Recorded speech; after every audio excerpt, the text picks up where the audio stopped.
जय श्री कृष्ण।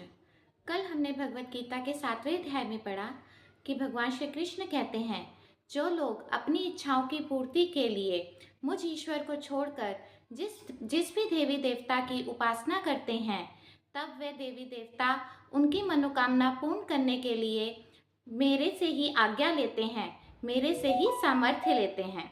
चलिए हम आगे बढ़ते हैं।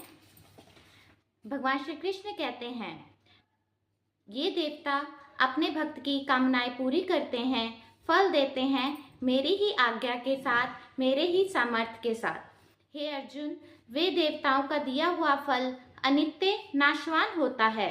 इस प्रकार देवताओं के भक्त नाशवान फल को पाते हैं और मेरे भक्त सदा आनंद रूप अविनाशी पद को पाते हैं। हे अर्जुन, मूर्ख प्राणी मेरे अविनाशी, सर्वोत्तम, सर्वशक्तिमान, सर्वव्यापक स्वरूप की महिमा ना जानकर मुझ निराकार को देहधारी मानते हैं। कहते हैं कि जैसे ये सब जीव अपने अपने कर्मों के अनुसार जन्म लेते हैं, ऐसे ही श्री कृष्ण जी ने भी वासुदेव जी के घर देवकी के उदर से जन्म लिया। हे अर्जुन, मैं अपनी इच्छा से अपने भक्तों के लिए प्रकट होता हूँ।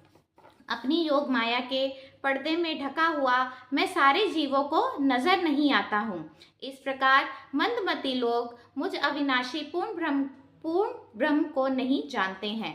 हे अर्जुन, बुद्धिहीन लोग कोई मुझको मुक्त जीव कहते हैं, कोई कहते हैं कि ये सब जीव और श्री कृष्ण सब एक ही रूप हैं, अर्थात सब ब्रह्म रूप हैं।